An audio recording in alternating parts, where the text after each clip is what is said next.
therefore is not playing at the moment, and in fact we can congratulate them on behalf of Fox Footy because they celebrated the arrival of little Max during the week, so congratulations to Karen and her husband Joel.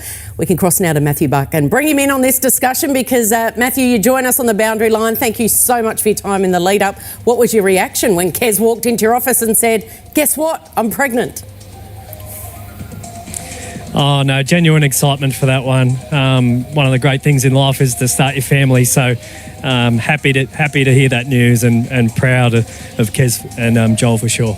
And of course, it's a special night for the McKay family.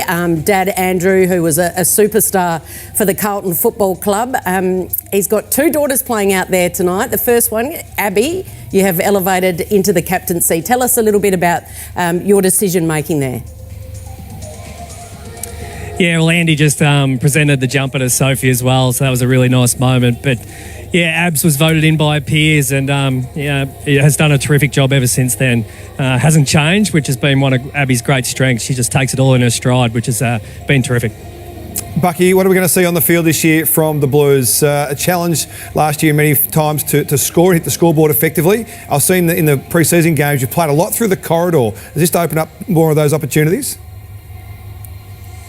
Yeah, absolutely. We've gone after our ball movement over the pre-season and what we can do off turnover. So you'll see a more attacking style. We want to take that ball off the line and play the open side, and we're not shy about that. So might look a little messy early, first game and all that tonight, but once it breaks open, that's what we'll see. And one of the prime movers for the Blues, former Rising Star winner Mimi Hill, was essentially playing across half-back a lot of the season last year. Will we see her more in the guts at the minute in this season going forward?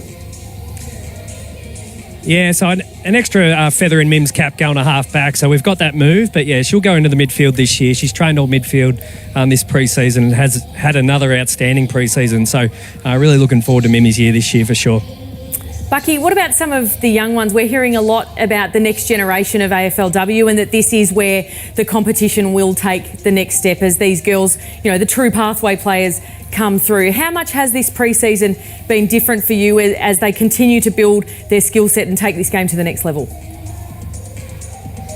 Yeah, last year's draft was really a special crop, and we were lucky enough to bring in Poppy Scholes and Sophie McKay as well as Lulu Field, and they've been outstanding from day one. They come in as real professionals now and have a really understanding of what high performance behaviours look like. So straight away you get onto the footy stuff, and to watch those guys grow over the pre-season's been amazing, and hopefully we can see the best of Soph and Pop tonight. It's a big ask in your first game, but they're pretty great players already.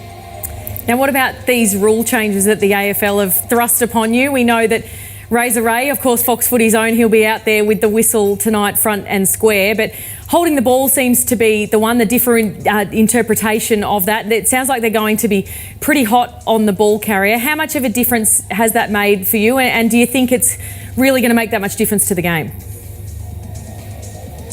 Yeah, I think we've already seen it make a small difference to the game. Certainly less stoppages across the two practice matches, so a little bit more of a transition game. The other thing that sped the game up is the one ruck nomination, and they'll throw it up right away. So there's a little bit more speed in the game, which we don't mind going into this year. But I think one thing we need to keep a real eye on is that we keep rewarding the person going for the ball. So, yep, let's tighten up the holding the ball for sure, but don't discount people going for the footy.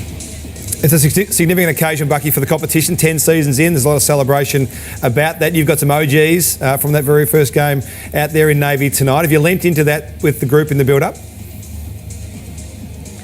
Yeah, we have a little bit. We've tried not to overhaul the girls too much, but, you know, to have Moods and Darcy out here tonight, I'm sorry, I should say Brianne Harrington out here tonight, it's really special. And, you know, we've covered the media with those guys around the 10 years and, you know, Icon Park looks an absolute picture tonight. So pretty special to kind of relive it 10 seasons on for sure. Thank you, Mathew, for your time. If we rewind back to that night 9 years ago, the Blues got the points that night, so you'll be hoping history repeats. Go well this evening. Thanks, guys.